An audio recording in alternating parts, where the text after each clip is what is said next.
Well, Jim, whether you've been lying down on your mattress or listening on your earbuds, either way, there's still more show. Bad transition, but here we are. And of course, you watched Raw. This is the big one. This is the Raw before WrestleMania. You Well, also, no, this isn't the big one. well, it's supposed to be. It's the go home show for WrestleMania. The Raw after WrestleMania is the big one. Well, that is isn't the it? big. That is the big one. But this is still the go home show for WrestleMania. You think you have to? That's do the Ram. The Raw after Mania is the big one is the Ram. This was the Rab. No, Raw before Mania. See, I can't make an acronym. This was a lousy Raw. But it wasn't lousy, but they did everything already. They got there. They couldn't have Jay, zip tied to the ropes again with Gunther bathing in his mother's blood. They've done that. They've done most of the angles. They had the triple threat participants to save them in the main event spot of this, but otherwise they had some matches and they had some interviews, and the interviews were good. But they had 8 or 10 weeks of build and 4 to 6 weeks of material, and they just stretched it, didn't they? The build has been lackluster despite there being hot things, but, Jey Uso and Gunther, they've found a way. I apologize for the wind behind me. They found a way to keep it moving and big things happen, but even that, which I think they did as well as almost anything for the build for WrestleMania, it still feels like it went too long. The three-way stuff with Punk and Rollins and Reigns is really intriguing. And again, that's one of the few things you're really looking forward to that was built well on the show. The extra time didn't help. And I also just think, cosmically, just in the overall picture, The Rock's return for the Cena turn ended up kind of being a big distraction.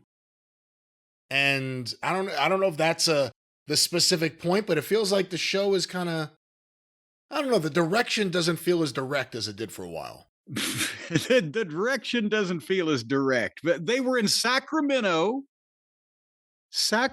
California. They had 14,000 fucking people. I remember Raw in the 90s back in Sacramento. They didn't have 14,000 people. So they're doing something right. And Gunther came out first. And again, can I sing the praises of my man, Herr Gunther? He's great. Because normally you would get, if a guy's a tremendous in-ring worker, but he's from another country and English is his second language, it would be a struggle. His accent makes the promos. He's one of the best promos in the business today. Because he sounds like he looks like he should sound, and he says the things that make sense for him to say. He is not phony about himself or see-through in any way. And he did a promo. He came out with purpose and called Michael Cole into the ring. Apparently it was going to happen later on, but Gunther just wouldn't wait. And the people were booing the shit out of him, but he didn't let it throw him off, as some other people, Charlotte, and other people have done. And he's enjoying that they're booing him, but he's not letting it fucking take over. He still said his shit. And he got the yeet chance, and Michael Cole's trying to ask him shit. Screw your questions. Screw Jey Uso and everybody that stands with Jey Uso. See, that's the accent that he uses. And he did a good heel promo. And he said, if you think I went too far with Jimmy, I've never lost control of myself.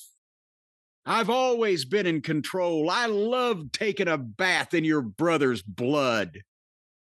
Now that's a fucking heel.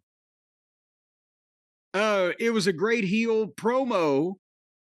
And that's what he did. He did the promo and then he left. He's selling the match, and there's nothing wrong with that because he's already bathed in the brother's blood. But boy, howdy, I tell you what, they fucking lucked out with him.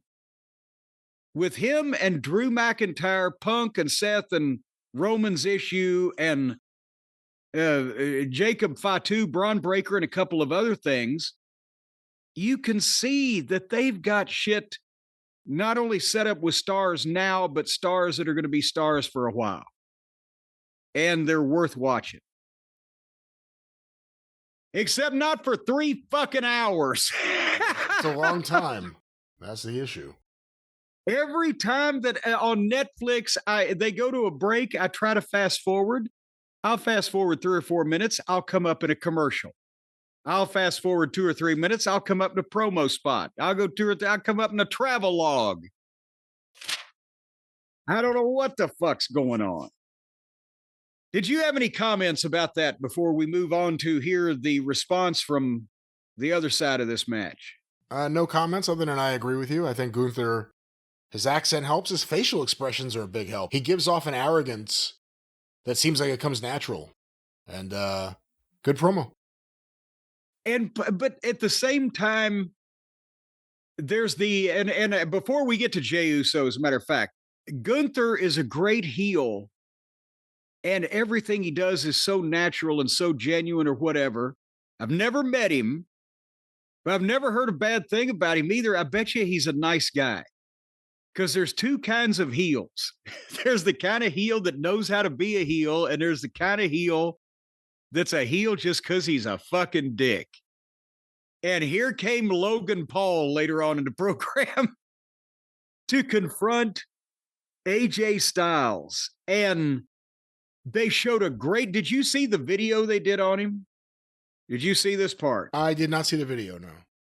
They did a great video of all the shit that he does because he's a shameless self-promoter and he's obviously stuck on himself to have the energy to go do all these things and stick himself in the middle of it. But whether he's boxing or whether he's on the fucking social interwebs or whether he's in a race car, whether they did a video with him doing a voiceover, putting himself over, he looked like a big fucking deal. And you can tell that it's his shit too, that he comes up because it's natural to him. But you can also tell that he's pretty much a dick. So he came out and did that promo, and then AJ said, well, why don't we just fight? And they had a fight, and Karrion Kross was in there getting in the way, and he, helped out so that Logan Paul could get the advantage, and he knocked out AJ with the big right hand and gave him that flipping DDT move that I hope he doesn't try to give it to anybody bigger than fucking AJ, because that could be dangerous. But they have a match, and as we've mentioned, it's a match so that they can do some high spots with each other. I'm sure there'll be excellent springboard work. Here's another example with this WrestleMania build. Has there ever been a Logan Paul match in WWE that just didn't feel... It just kind of felt like an afterthought? Yeah, and I think the new has worn off of... Remember, didn't Logan Paul, he had a match with Ricochet so they could do spots, right? Or was it another one of the Flying Monkeys? They did spots together in the Royal Rumble, I think it was, but I don't remember. They may have had a singles match too, but I definitely There was another match he had one time. It wasn't really, and we talked about it. I can't remember who it was against, but it wasn't really a match to add to the card. It was a match to have Logan Paul be able to do his dive or his gymnastics or whatever. And I think this is the same thing because they haven't really done anything with AJ lately. So it's just, it's there. But, normally I would chastise them for putting money drawing guys in non-money drawing positions, but they've got so many money drawing guys that maybe they just wanted Logan to do some leapfrogs. So that is that. But anyway. Then we had, after much more fast forwarding and soul searching, Jey Uso to come out to do the Yeet Fest. And this was his chance to sell the match. And he came out, stood on the announce desk and milked it. And they chanted for him and they love him. They even restarted the music so they could do more yeeting and bowing and gesticulating and pontificating. And then he started doing the regular yeet promo where he'll say something real quick so they can yeet. But he again dug in and said, not only is Gunther, he was intimidated before, but now Gunther's afraid. You can tell Gunther's afraid of me. and I'm going to beat him on Saturday. And I think as we've established, we can bet the farm on that. And then they hit his music and they did some more yeeting. The people just love that. And they've got him to the point where, he bowed up out of his slump and now he's not scared anymore. And he's going to beat Gunther and Gunther will be fine, I'm hoping. And then Good promo. I mean, it shouldn't surprise anyone. Jey Uso excels at emotional segments, at segments where he doesn't have to be perfect on the promo. That's where the emotion helps. You believe him. You get behind him. You understand his motivation. What the match will be, let's see, but really good. And, as far as go-home stuff for WrestleMania, the three-way is kind of its own animal. I don't feel anything about Cody and Cena at the moment. It feels like it's been weeks since they've done anything. But this has continued to go, and I think this was a great go-home for WrestleMania promo. It was the right time for this promo. And it'll be one of the more emotional matches, and probably the big response of the night, when he wins a thing. And you've mentioned Cody and Cena when we ran down earlier in the show. The matches, I don't think I actually came out and said it, but I think at this point, Cena's going to win. And they're going to do something for his last year where Cody is chasing. I don't want to compare Ronnie Garvin and Ric Flair in September 1987 or whatever, but Cody will chase him for a little while and get it back. Because remember I said a week or so ago when Cody just laid Cena out with the one crossroads and boom, and he was done. It seems like they need another physical angle for Cena to get some heat on him. If they don't do one between now and then, I'm convinced that Cody is going to lose the thing. Well, the only chance to do it would be SmackDown, which is, the day the before night before is WrestleMania. cutting it a little close. Yeah. I mean, so. Well, 2 nights before the match, but But still, I mean, that's just relying on social media buzz, not a week worth of TV to build or. Yeah. I don't know. Again, it's a different world, a different model, but even if they do another big thing, it just feels like, it can't just be the 2-week difference in running WrestleMania on Easter weekend as opposed to the end of March or early April. It just feels like everything kind of fell. I don't know. Everything's just kind of happening, but nothing happens. And WrestleMania, I guess, needs to happen, and we can move on from all this. But anyway, good promo from Jey Uso. Yes, and can you imagine if it was Easter Sunday and Vince was still around, he'd have a match in a ring filled with rabbits. They did the camels for Las Vegas. You have to wonder if running Easter weekend is one of the reasons it's not sold out. Is it just because it's in Vegas and Vegas is not the right place to do an event like this? Or is it also because of, what's happening in the world, which is Easter, which is one of the major holidays? Well, what's happening in the world is not only Easter, but it's also everybody's worried about the goddamn global economy. Yeah, everyone's worried about spending. Let's go to Las Vegas. Most people aren't probably going to go to Las Vegas for fun right now if they already had their trip planned and paid for. I don't think it's a whim purchase these days. There's a lot of things. We talked about the WrestleMania documentary.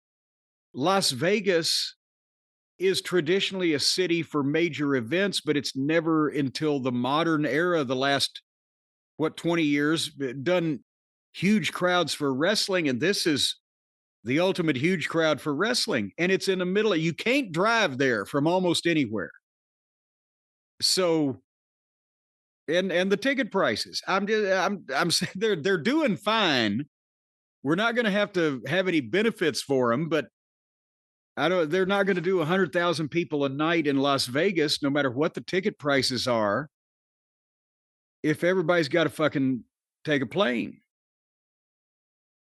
Anyway, speaking of people who arrive late to events, see how I did that there, Brian? You would think that somebody would crack down. Vince, when the guys hadn't signed in at 2:00 on TV day, he would fine them. But Paul Heyman was in the back. Show long, he's waiting. He's waiting for Roman Reigns.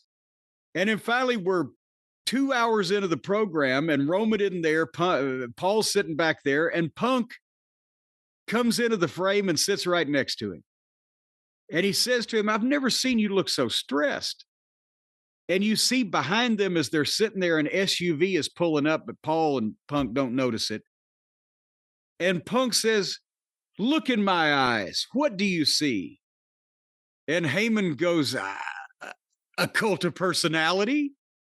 And Punk laughs and puts his arm around Paul and hugs him and says, "No, a real friend." And right at that point, you see out of the SUV gets Roman Reigns, who looks over and sees Heyman and Punk sharing a laugh and a hug.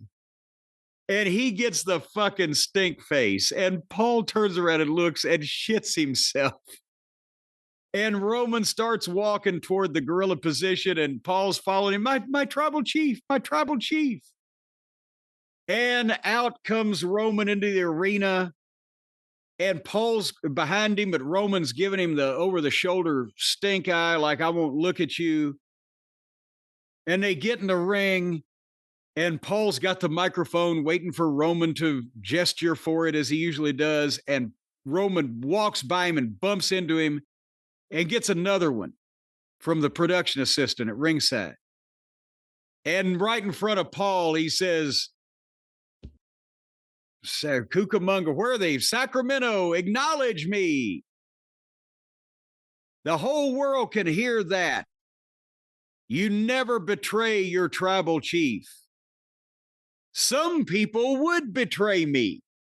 Wise man, how could you betray me? And they start chanting, "You fucked up." And the Netflix censor is trying to, he gets up better than he gets fucked. I don't know, but they can't bleep it. They try. And Roman says, "Why, Paul?" And when Paul started talking, he started to get booed. But he said, my tribal chief, it was not a betrayal. I paid back a favor I owed. He almost sounded a little like Russo there, unnaturally pronouncing a word. But then Roman's problem is, I never asked for favors because I take what I want. I never asked for this. The only person getting screwed here in this thing is me. Why should I have to suffer because you owe some dumbass favor? And then boom, there comes Seth's music, and here he comes. Seth Franklin Rollins, dressed like a plumber in an S&M club. And he motivates to the ring, and lots of woeing going on. And here, Seth cut this promo, and Brian, tell me what you thought here, but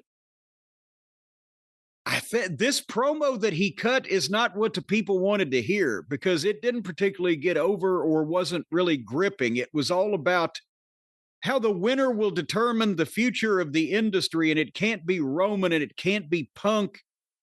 It can't be this promo either, is what I wrote. It almost sounded like an AEW style, the fans on the internet will understand this type of thing. Did you feel that? Yeah. And how does it make sense? How is this the future of the industry? Not to say that it would be true, but if one of the guys was the world champion and the belt was on the line, then at least there's an argument. This is 3 top stars wrestling a 3-way match where besides winning the match, you don't win anything. Maybe you win Heyman. I don't know. So you can't say it's for the future of the industry. But then you'd have to take him home and feed him. Quite frankly, that's the argument that you would make in the Cody Cena situation. Cena saying, "I'm going to win the belt and go home with it and take away your world title." So Cody wants to defeat Cena to save the industry. That's where the argument works. Well, Seth was talking for a while and it didn't really land. But the story was, he's telling Roman, I chose not to put Paul in the hospital so he can pay that favor back if he wants, but he's a scumbag, so I don't expect it. But Paul is in Punk's corner because he made a choice. He's not just returning a favor, he's choosing. Why, Roman, is he choosing CM Punk over you? And Paul's facials, again, are great, and the way that his jowls flap in the wind when he's nervous. And Paul's downplaying it. Don't listen to him. Off microphone. Don't listen to him. Don't. It's him. What is it? And Roman says he's right. You made your choice and I've made mine. And then Roman turns around and levels Seth and grabs him and runs him into the post. And Paul's laughing. And he's like, I acknowledge you, my tribal chief. You had me. You had me. And Roman grabs Paul's face, pie faces him, and rolls him down. You can't really say shove him down. He rolled him down. But as Paul goes down, now shock is on his face. And everybody's, oh.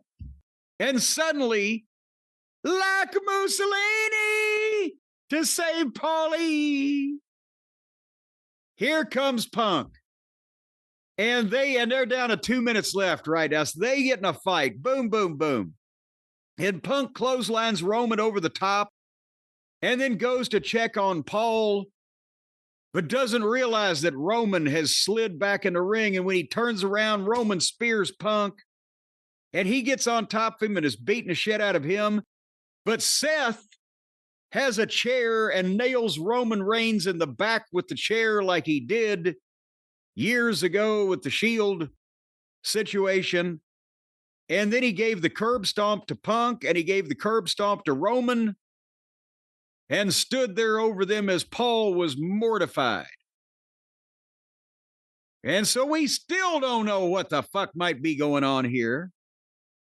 And you, Brian Last, do you still say you believe that it may be that Paul Heyman will throw a wrench into everybody's plans and leave with Seth Franklin Rollins? I don't know. That seems like an option, but because it seems like an option, it could be a false turn. A MacGuffin from Hitchcock. I think Rollins is the one set up to win the match, whether Heyman turns or not, whether Heyman accidentally cost Punk and Roman the match as opposed to consciously doing it. Or maybe Heyman leaves with Brock. Who really knows? But I think, you tell me what you think. I think Rollins is kind of set up to win this, and I think it helps him the most to win it.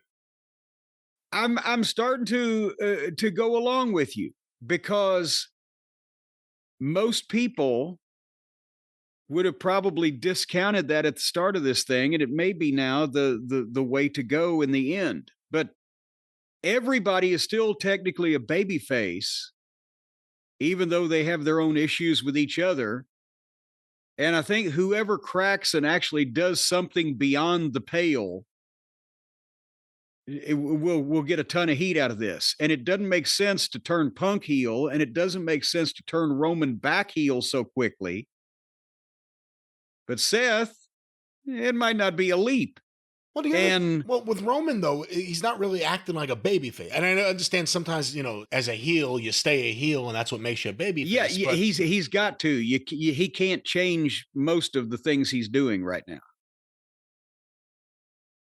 But you were going to say? No, I was just going to say Roman's kind of a island unto himself by his own doing. He's the one the booking just seems the most curious about. If that was a sentence that made any sense, it didn't. And neither did that one. 2 in a row. Yeah, here's the thing, and then we'll move along. Be merciful to you. Roman's part-time, and I don't, know that he gives a shit whether he's a babyface or a heel as long as he's making money and featured. But there's a way Roman could turn heel if he blatantly fucks someone and does something that an honorable tribal chief shouldn't do. That's how he could turn heel. Otherwise, he just has to do the same stuff that Roman Reigns has always done, and that's the appeal. And then Paul can't be a babyface long term, but I'm not saying it has to end right now. But he knows that it's odd that people would be cheering for the devious, corpulent fucking mastermind and manipulator, the wise man. So this is a temporary situation. But we shall see what happens at the big WrestleMania. I'm not really that excited. I'm sure something will happen Friday to pull me in. The Hall of Fame may be nice. But I'm just really not that into WrestleMania this The year. Hall of Fame may be nice. So it'll be worth sitting through 8 hours of other wrestling. Well, we didn't even discuss it. So they have legacy inductees this year? Oh, actually, I didn't. Do they have the more of the legacies? Yeah, let me tell you who they are. There's 3 people. Which is a nice way of saying here's people that should have always been in any wrestling Hall of Fame, but we just now realized. All right, this year, the WWE will be inducting 3 new people to the legacy wing of the Hall of Fame. Ivan Koloff will now finally be a WWE Hall of Famer. Dory Funk Sr. will be entering the Hall of Fame. And finally, Kamala. Kamala will be entering the Hall of Fame. Okay, well, I heard about Kamala, but I didn't realize it was the legacy thing. But Ivan Koloff, why he hasn't been in years ago? He was a WWF champion and one of the top 3 heels of the 70s.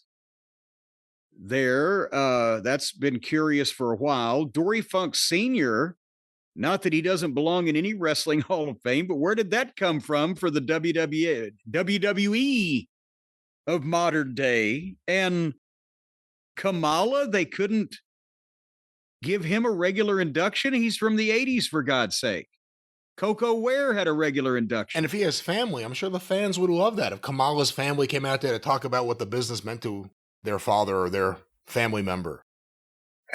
That's odd. Well, there you go.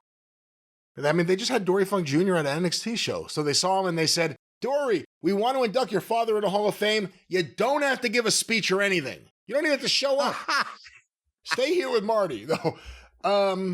Again, Ivan Koloff was alive for years and around, and they could have. It's a most people are. Well, it's puzzling they didn't put him in the Hall of Fame. It's a puzzling thing. Well, that's what I said. Yes, it's very puzzling. They could have, and Kamala. Yeah. Kamala, they could have done that at any point. Well, Jesus Christ. That's what it is, and that was WWE Raw, and that was the Hall of Fame news here at the end.